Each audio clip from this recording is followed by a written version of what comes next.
अस्सलाम वालेकुम, this is Moid Pirzada in United states. मुझे इतनी आदत हो गई है ये कहने की कि this is Moid Pirzada in Washington कि 2-3 दफ़ा मुझे रिकॉर्डिंग करके उसे कैंसिल करना पड़ा।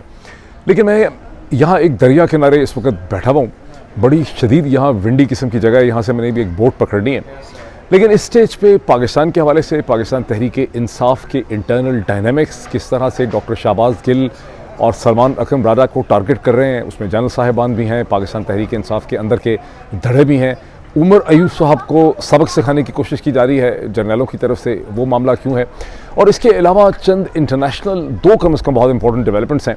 एक तो पाकिस्तान के वज़ीर ख़ारजा जनाब अब्दुद्दीन पाकिस्तान में शुरू हो रहा है, पाकिस्तान में मशरिक़ वस्ता में 19 अप्रैल का।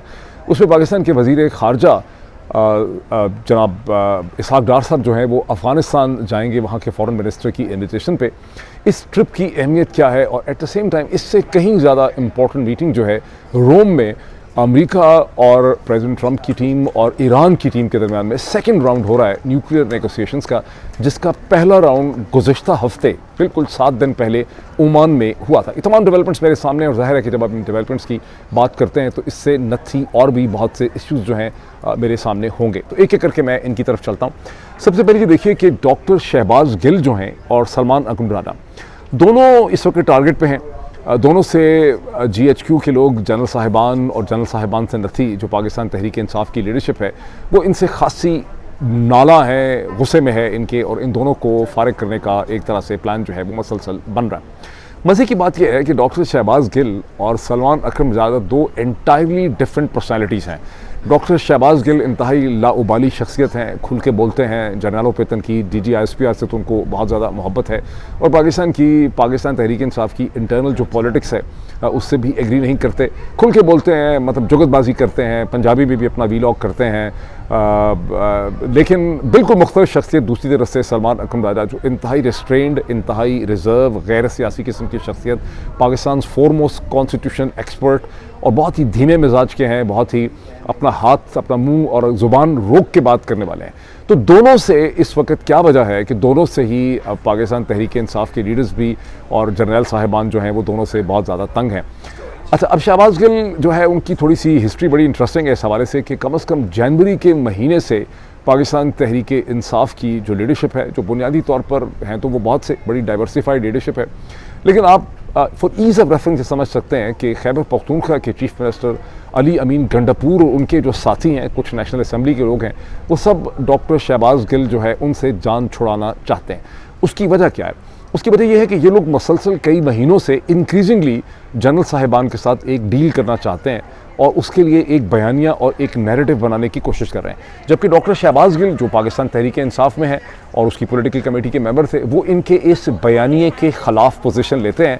और आप ये कह सकते हैं कि जैसे ही अपने बैलून में, जो बयानिए का बैलून होता है, उसके अंदर हवा भरते हैं पंप लगा के, फूक फूक फूक फूक, तो उधर से डॉक्टर शहबाज गिल दिन में 2 वीलॉग करते हैं, वो इनके बैलून के अंदर पंक्चर कर देते हैं ठा ठा ठा करके। ये कहानी खासी देर से चल रही है। सो जनवरी से ये लोग कोशिश कर रहे हैं, जब अभी इमरान खान के साथ राब्ते इतने रिस्ट्रेंड और इतने मुख्तसर नहीं थे, उस वक्त से ये कोशिश की जा रही है कि इमरान खान के कान भरे जाएं डॉक्टर शहबाज गिल के हवाले से। सो जनवरी में इमरान खान को कहा गया कि डॉक्टर शहबाज गिल जो हैं वो देखें, या तो अपना डिसाइड कर लें। अच्छा, इसमें कुछ अमेरिका में भी अपेरेंटली लोग हैं, मुझे ये भी मेरे कारों में बात आ रही है कि अमेरिका में भी बाज़ हमारे पाकिस्तान तहरीक इंसाफ से मुंसलिक ऐसे अनासर या लोग हैं जो डॉक्टर शहबाज गिल की इन्हीं वजूहात की वजह से अमेरिका में भी वो उनसे बहुत ज़्यादा तंग है। ये भी कहानी चल रही है, एक चपकलिश है। तो इमरान खान को ये कन्वे किया गया कि जी डॉक्टर शहबाज गिल जो हैं वो पॉलिटिकल कमेटी के मेंबर हैं, और पॉलिटिकल कमेटी के मेंबर होने की हैसियत से उनको बहुत सी ऐसी इनसाइड इन्फॉर्मेशन मिल जाती है पाकिस्तान पार्टी के अंदर की जो गुफ्तशनीद होती है, उससे वो अपने वीलॉग में बैठ के 4 घंटे के बाद आउट कर देते हैं। तो शहबाज गिल को ये कहा जाए कि या तो आप पॉलिटिकल कमेटी में हो, या फिर आप इसे कहते हैं अपना वीलॉग कर लें। और ये बात इमरान खान को कन्वे की गई, और जो मुझे पता चला है कि इमरान खान ने उसके जवाब में इससे इत्तफाक नहीं किया। उन्होंने कहा नहीं, शहबाज गिल जो है वो अपने वीलॉग के ज़रिए एक इंपॉर्टेंट कंट्रीब्यूशन कर रहा है to the cause of Pakistan Tehreek Insaf. आपको याद होगा कि 2023 में जब डॉक्टर शहबाज गिल यहाँ पे आए थे, तो फिर इमरान खान ने पब्लिकली मैसेज भी भेजा था डॉक्टर शहबाज गिल को भी और जुल्फी बुखारी को कि आप लोग अब पाकिस्तान ना आएँ और बाहर से बैठ के आप जदोजहद करें। तो इमरान खान ने इस पूरी की पूरी साजिश से या इस पॉइंट ऑफ व्यू से एग्री नहीं किया। लेकिन शहबाज गिल ने पॉलिटिकल कमेटी की मीटिंग्स जो है वो मेरा ख्याल है जनवरी फरवरी में बंद कर दी हैं। तो अब वो पॉलिटिकल कमेटी की मीटिंग तो करते नहीं, अब वो एतराज़ तो है नहीं है कि पॉलिटिकल कमेटी के अंदर से उनको बहुत सी कुछ चीज़ें पता चल जाती हैं। लेकिन अब मज़ीद मतलब उन पर यह है कि जी इनको खबरें मिल जाती हैं, ये जो है एक्सपोज करते हैं, पार्टी की पोजीशन कुछ और होती है, शहबाज गिल कुछ और पोजीशन लेते हैं, इसलिए ये प्रेशर मसलसल बिल्डअप हो रहा है। अब एक ऐसी स्टेज पे मेरा ख्याल अप्रैल तक जब आखिरी दफ़ा इमरान खान की कम्युनिकेशन यहाँ पहुँची है, मेरे कानों तक पहुँची है, तो इमरान खान ने इससे उस वक्त एग्री नहीं किया। लेकिन अब जिस तरह से इमरान खान की पूरी कम्युनिकेशन पाइपलाइन को कंट्रोल कर लिया गया है, यानी इमरान खान को अपनी मर्ज़ी से, ऐसे तो मेरा ख्याल कभी हुआ ही नहीं है। इससे पहले हम सुनते थे कि किसी सियासी कैदी को बादशाह जो है उसको कैद करके उसकी चाबी जो है वो फेंक दिया करते थे। ये नहीं सुना कि उसकी पूरी कम्युनिकेशन और मीन्स ऑफ इंफॉर्मेशन ही को वो कंट्रोल कर लेते थे। यहाँ पर सूरत हाल ये है कि जर्नैल साहिबान जो चाहते हैं पाकिस्तान तहरीक-ए-इंसाफ की, उनकी मर्ज़ी के लोग ही इमरान खान से मिलते हैं और मर्ज़ी ही की बात करते हैं। अगर पीछे भी अगर पिछले चंद हफ्तों में जब मोहतरमा अलीमा खान साहिबा या बाकी लोगों की मुलाकात हो भी जाती थी कभी, तो वहाँ पर भी आपको पता है कि टाइम इतना कम रखा जाता है। ये भी एक टेक्निक होती है कि टाइम इतना कम दो मुलाकात के लिए कि कोई मुलाकात इफेक्टिव ना हो सके। तो अब इमरान खान को एक डायरेक्शन में लाने की कोशिश की जा रही है ताकि इमरान खान से या इमरान खान के बिहाफ पे ही बाहर निकल के भी अगर आप कह दें, क्योंकि अभी तक तो इमरान खान ने ड्रोन स्ट्राइक के ऊपर कमेंट नहीं किया। मादनियात का भी जो कमेंट आपके सामने आया है, मैं समझता हूँ कि वो एक ख़ास तरह से आपके सामने लाया गया। हमें ठीक तरह से पता ही नहीं है कि माइंस एंड मिनरल एक्ट के हवाले से इमरान खान को क्या ब्रीफिंग दी गई है, इमरान खान ने क्या कहा है और हमें क्या बताया गया है। इसी तरह से पूरी कोशिश है कि इमरान खान के बिहाफ पे डॉक्टर शहबाज गिल के हवाले से एडवर्स कमेंट करवाए जाएँ। तो आप ये समझ सकते हैं कि मेरा ख्याल है कि अब शहबाज गिल का पाकिस्तान तहरीक-ए-इंसाफ के अंदर जो सर्वाइवल है वो मुझे को बहुत लंबा चौड़ा नज़र नहीं आ रहा। Maybe I am wrong, लेकिन मुझे लग ऐसा रहा है कि बहुत प्रेशर जो है वो बिल्डअप किया जा रहा है। Keep watching on that point.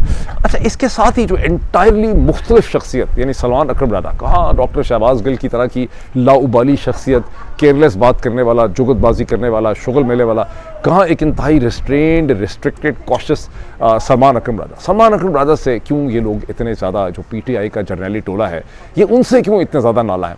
उसकी वजह यह है कि वहाँ पर भी जो पोजीशन ये लेना चाहते हैं इमरान खान के हवाले से, नेगोशिएशन के हवाले से, KP के माइंस एंड मिनरल एक्ट के हवाले से, वहाँ सलमान अकरम राजा एक असूली मौक़िफ़ लेते हैं, जो असूली मौक़िफ़ इनके मौक़िफ़ से मुख्तलिफ होता है। मैंने पिछले हफ्ते चंद दिन पहले आपको 2 क्लिप दिखाए थे। एक वहाँ पे जहाँ गौहर अयूब जो हैं वो नदीम मलिक साहब के प्रोग्राम में गए, जहाँ उन्होंने कहा कि नहीं, हमारा ये mine and mineral act stuck नहीं होगा, बिकॉज चीफ मिनिस्टर ने इस हवाले से बड़ी अच्छी ब्रीफिंग जो है वो कर दी है और इसमें KP के मफादात जो है सूबे के वो बिल्कुल मुतासर नहीं होते। इसमें हम सिर्फ इसके एम्बेड को, इसके स्कोप को वाइडन करना चाहते हैं। उसके बाद आपने ये भी सुना कि KP के चीफ मिनिस्टर ने करताज़ अबियत वाइट पेपर इशू कर दिया है। वो कह रहे हैं हम एक वाइडर कंसल्टेशन कर लेंगे। फिर इमरान खान से जो ट्वीट करवाया गया है या कर दिया गया है इमरान खान के नाम में, वो भी ये कहता है कि KP के चीफ मिनिस्टर और सीनियर लोग जो हैं वो आके इमरान खान को जो ब्रीफिंग देंगे तो उसके बाद ही कोई प्रोग्रेस हो सकेगी। ये एक स्टेप बाय स्टेप एक नैरेटिव शेप किया जा रहा है KP के माइन एंड मिनरल एक्ट के ऊपर।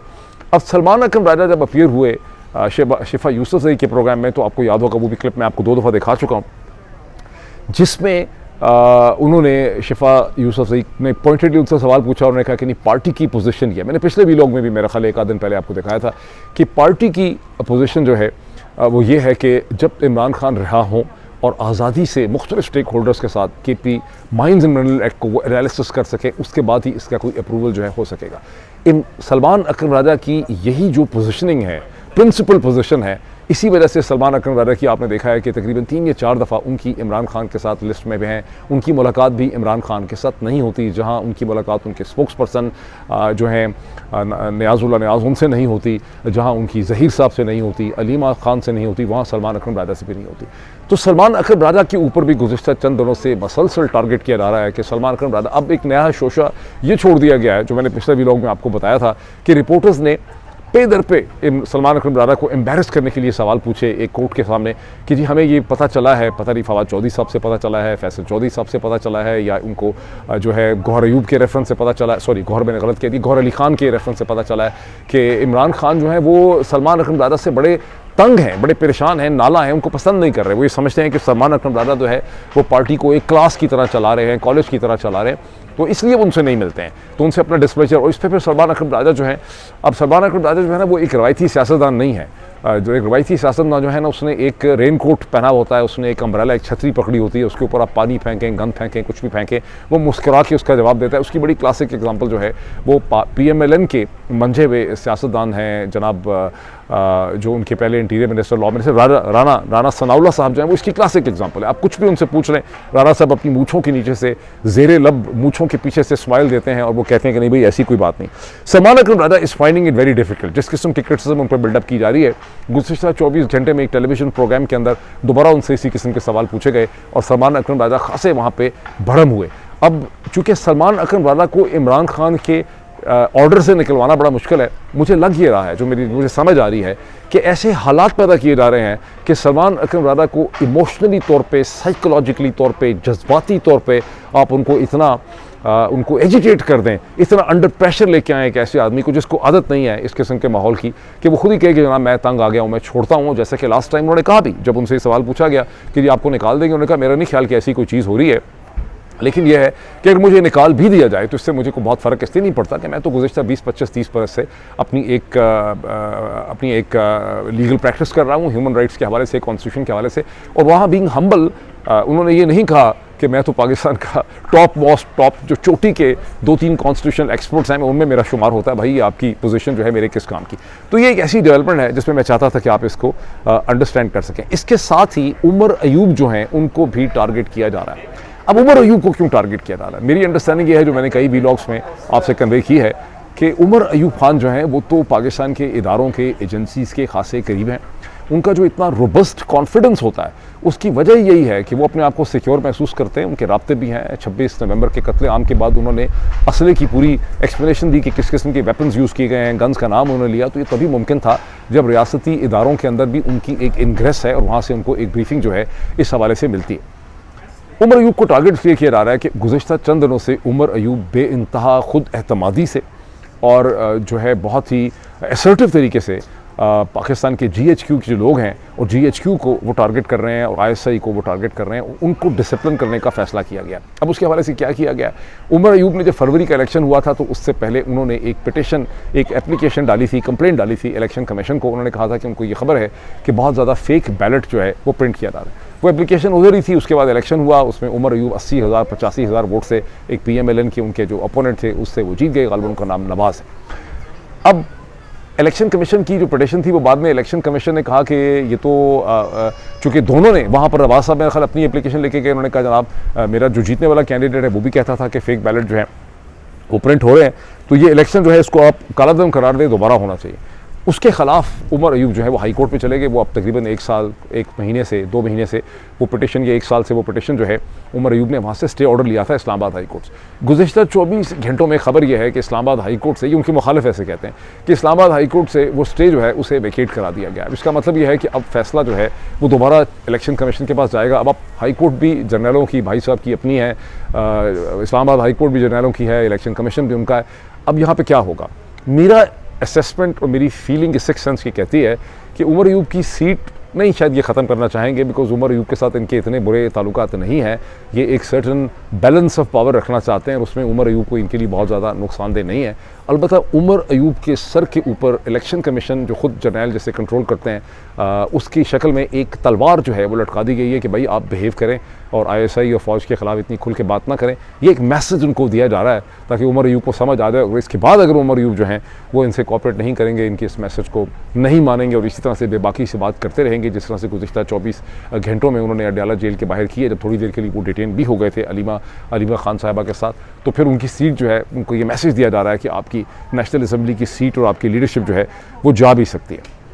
इसका एनालिसिस भी मैं, ये सब कुछ क्यों हो रहा है, जो मैंने आपको सलमान अकरम राजा के हवाले से, शहबाज गिल के हवाले से, उमर अयूब के हवाले से जो मैंने डिस्क्रिप्शन दी है कि चौधरी निज़ामुद्दीन ये क्यों कर रहे हैं। चौधरी निज़ामुद्दीन जब ये सब चीज़ें कर रहे हैं, इससे आपको क्या पता चलता है? इससे पता चलता है कि जो मिनिमम डिसेंट है, यानी डॉक्टर शहबाज गिल वीलॉग कर रहे हैं, सलमान अकरम राजा बहुत एहतियात से बात करते हैं, प्रिंसिपल पोजीशन लेते हैं, ठीक है। उसके अलावा उमर अयूब जो है वो कितना एक प्रेशर इन पर डालते हैं। यहाँ से आपको एक बहुत पैटर्न नज़र आ रहा है कि चौधरी निज़ामुद्दीन जिसे पाकिस्तान के हर शख्स के ऊपर कंट्रोल हासिल है, जिसे इदारों पे कंट्रोल है, अदालतों पे कंट्रोल है, इलेक्शन कमीशन पे कंट्रोल है, अखबारों पे कंट्रोल है, टेलीविज़न चैनल पे कंट्रोल है, ट्विटर बंद है, सोशल मीडिया पे यूट्यूब के एल्गोरिदम डिस्टर्ब किए हुए हैं, हर चीज़ है, सारा कंट्रोल है, उसके बावजूद उनकी जो कंट्रोल की डिज़ायर है वो पूरी नहीं हो रही। यानी ज़रा ज़रा का भी जो कतरे कतरे का डिसेंट है, जो कहीं से भी एक डिसेंटिंग आवाज़ आती है, क्रिटिसिज्म आती है, डिसएग्रीमेंट आता है, उससे ये सिस्टम अनर्व होता है और उस एक हल्की सी आवाज़ को, ये डिसएग्रीमेंट को भी ये दबा देना चाहते हैं, सप्रेस कर देना चाहते हैं। मैंने आपको कई व्लॉग्स में अल्कोहलिक लिवर की एग्जांपल दी थी कि जो लोगों को अल्कोहलिक सिरहोसिस हो जाता है, ये लिवर का सिरहोसिस होता है शराब पीने से, इसलिए होता है कि हर दफ़ा वही नशा हासिल करने के लिए उनको थोड़ी सी ज़्यादा शराब पीनी पड़ती है। यानी मंडे को जितनी पी थी, थर्सडे को ज़्यादा पीनी पड़ती है, और जो लोग रोज़ ही पीते हैं उनको बहुत जल्दी फिर उनका अल्कोहल सिरहोसिस हो जाता है, क्योंकि लिवर से अल्कोहल जो है वो उसको डिटॉक्सिफाई लिवर करता है अल्कोहल को। जो शराब का नशा होता है वो भी एक ताकत का नशा होता है। ताकत का नशा एग्जैक्टली शराब के नशे की तरह होता है, जहां आप अपनी मेक बिलीव वर्ल्ड के अंदर रहना चाहते हैं। जो ताकत का नशा है GHQ का, जनरल साहिबान का, तमगा इम्तियाज़ का, वहाँ पर उनका जो ताकत का नशा है वो बढ़ता चला जा रहा है। उसके लिए वो हर किस्म की आवाज़ को जो दबा देना चाहते हैं। लेकिन इसके अंदर प्रॉब्लम क्या है? इसमें रिस्क ये है कि ऐसा सिस्टम जिसमें आप ज़रा सा भी डिसेंट बर्दाश्त नहीं करते, ये सिस्टम इनहेरेंटली बहुत ही अनस्टेबल होता है। और ऐसा सिस्टम फिर जब गिरता है तो फिर उसकी किरचियाँ बिखर जाती हैं, वो तबाह हो जाता है, वो धमाके से फटता है, क्योंकि उसने सारी आवाज़ दबाई भी होती है। अब इस पाकिस्तान में टोटल साइलेंस है। जब आप इसको पाकिस्तान में GHQ के हमदर्द रिपोर्टर्स और अखबारात और इनके एंकर पर्सन जो सारे इसको देखते हैं, उनको लगता है हर तरफ अमन है, हर तरफ सुकून है। लेकिन यही सिस्टम की कमज़ोरी होती है। इसके मुकाबले में अमेरिका का जो सिस्टम है उसमें एक डायनामिक इक्विलिब्रियम है। यहाँ एक शोर मचा हुआ है, प्रेसिडेंट इलेक्ट है, पॉपुलर है, बेतहाशा लोग उसको सपोर्ट करते हैं, लेकिन उसके मुखालिफ जो हैं वो उसको रोज़ उसकी जो है ना धमाके कर रहे हैं उसके खिलाफ। अगर आप कभी अमेरिका के अंदर हो, आप में से जो लोग अमेरिका के अंदर, आप देख सकते हैं कि इस वक्त अमेरिका के प्रेसिडेंट इलेक्ट जो इंतहाई पॉपुलर है, उसके खिलाफ किस कदर क्रिटिसिज्म हो रही है। अदालतों से क्रिटिसिज्म हो रही है, मीडिया से क्रिटिसिज्म हो रही है, सोशल मीडिया उसके खिलाफ भरा पड़ा हुआ है, स्टेटमेंट पे स्टेटमेंट उसके खिलाफ जो है आ रही है, प्रोग्राम उसके खिलाफ दबा के हो रहे हैं, अखबारों के कॉलम उसके खिलाफ छप रहे हैं, उसकी हर पॉलिसी के खिलाफ छप रही है, यूनिवर्सिटियाँ बोल रही हैं, सब कुछ बोल रहे हैं। लेकिन ये एक डायनेमिक इक्विलिब्रियम है, ये सिस्टम कोलैप्स नहीं कर सकता, बिकॉज इस सिस्टम के अंदर एक बैलेंस जो है वो इनबिल्ट है। पाकिस्तान का सिस्टम जो है वो बहुत इनहेरेंटली अनस्टेबल है, और इतना इनहेरेंटली अनस्टेबल है कि इनको अमेरिका में बैठा हुआ शहबाज गिल, सलमान अकरम राजा, उमर अयूब की ज़रा सी आवाज़ जो है वो भी इनको बर्दाश्त नहीं हो रही, और ये इसके इनहेरेंटली रिस्क है। अगर इनको मेरी बात जो है वो समझ आ सके, लेकिन ज़ाहिर उनको मेरी बात समझ नहीं आती, ये भी एक शराब का नशा है, इसमें इनको बात समझ नहीं आती।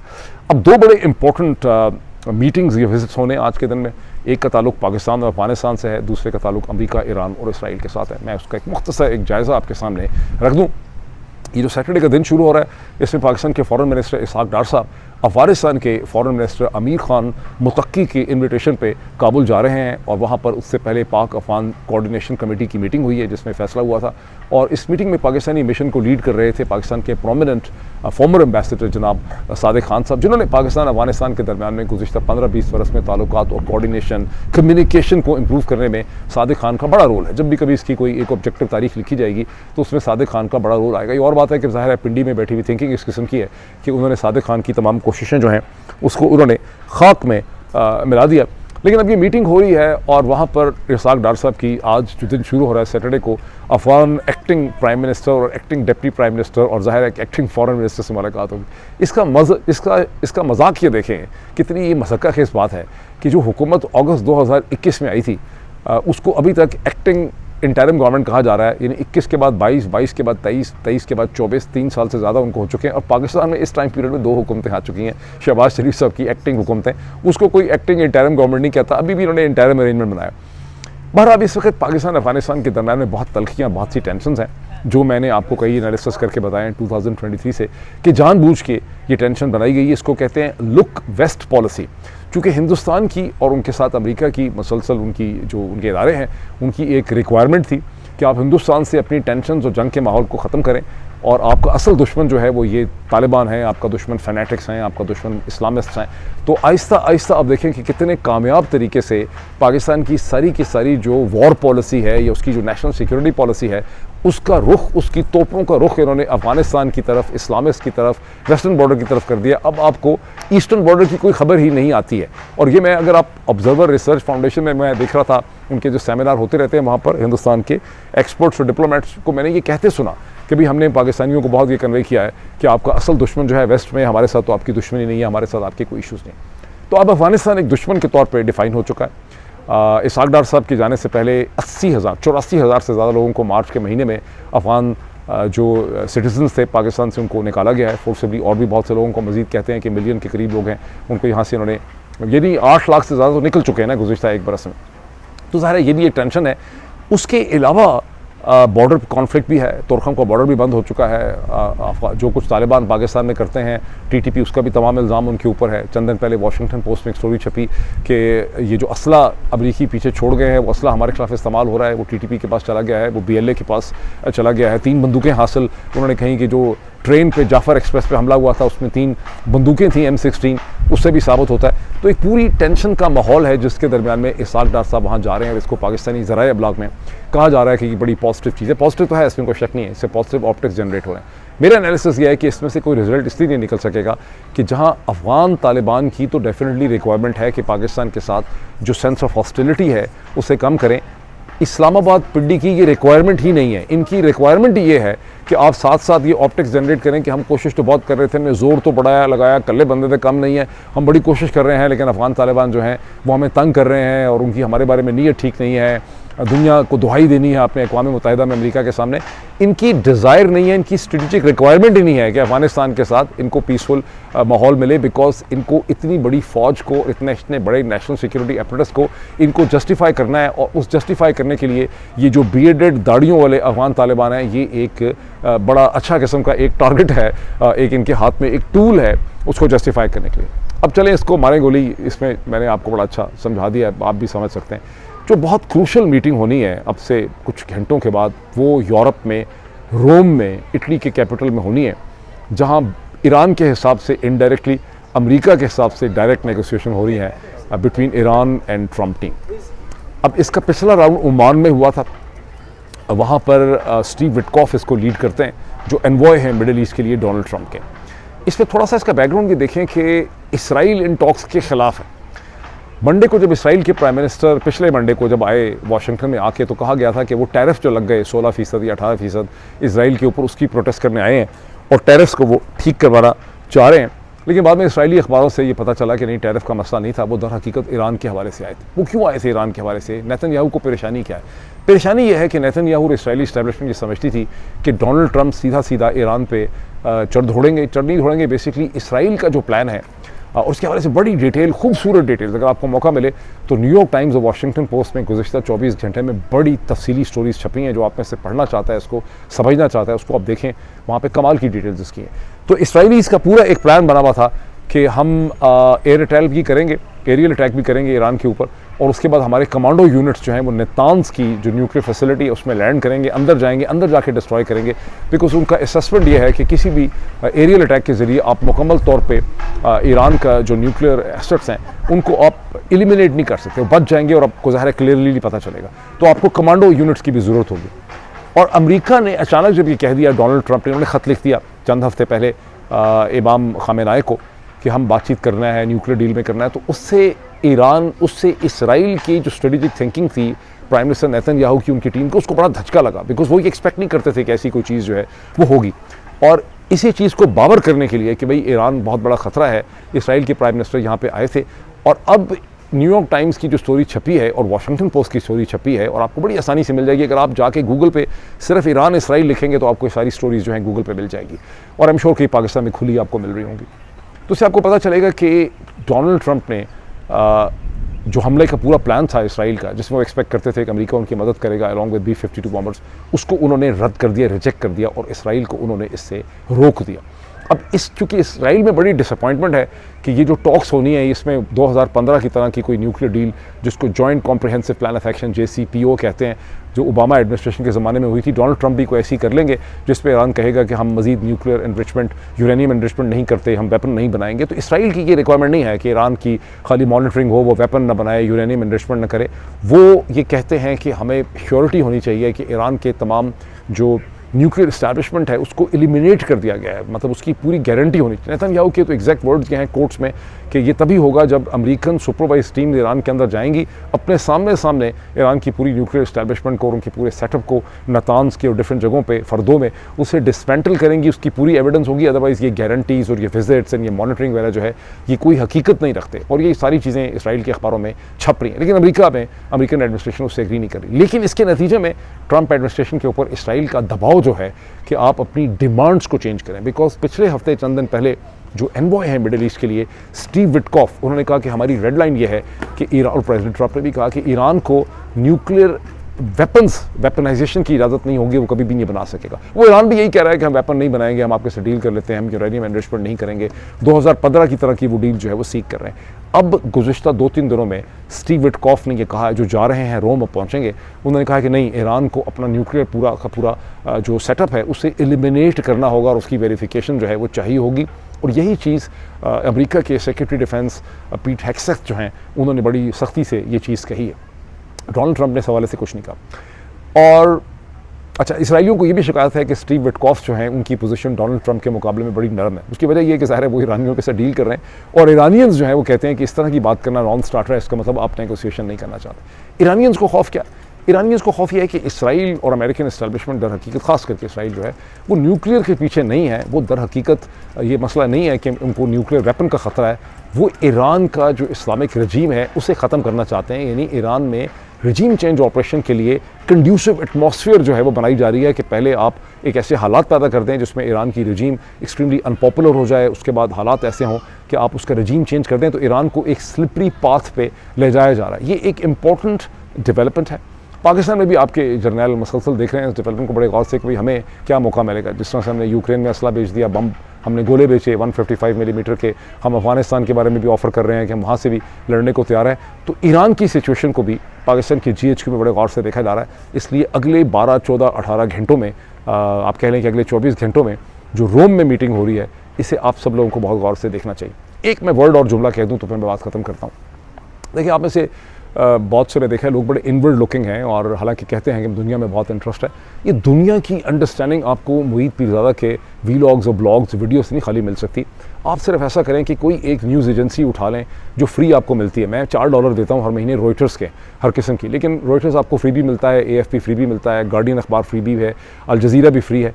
आप रोज़, क्योंकि पाकिस्तान के अखबारों में दुनिया की कोई भी काबिल ज़िक्र खबर या कोई क्रेडिबल खबर नहीं होती, रोज़ आपको ये करना चाहिए कि आपको अल जज़ीरा से, अल जज़ीरा पसंद है तो अल जज़ीरा से, गार्डियन अखबार फ्री है उससे, या फिर इसे कहते हैं AFP एजेंस फ्रांस की जो साइट है, या रॉयटर की साइट है, वहाँ से आप इंटरनेशनल डेवलपमेंट्स को देख लिया करें। आप यकीन माने हफ्ते, मैक्सिमम 2 हफ्ते में आपको दुनिया की इतनी बेहतर अंडरस्टैंडिंग डेवलप हो जाएगी, और फिर आप देखेंगे वो अंडरस्टैंडिंग आपको पाकिस्तान की इंटरनल पॉलिटिक्स को और सेंस ऑफ डायरेक्शन को समझने में भी आपके लिए बहुत मददगार होगी। आप में से किसी को अब शक है कि पाकिस्तान में रजीम चेंज ऑपरेशन के इंटरनल फैक्टर्स इतने नहीं थे जितने उस इंटरनल फैक्टर्स थे ऑफ कोर्स, लेकिन बुनियादी तौर पे उसमें एक्सटर्नल फैक्टर्स थे। अब तो किसी को शक नहीं होना चाहिए, जो कुछ आपने देखा है गुज़िश्ता 3 वर्षों में, जितना ज़्यादा आप दुनिया को अंडरस्टैंड करेंगे उतना ज़्यादा आप पाकिस्तान के अंदर अपनी पॉलिटिकल जजमेंट और डिसीजन मेकिंग को इम्प्रूव करेंगे। अभी इतना ही, फिर आपसे मुलाकात होती है। Thank you.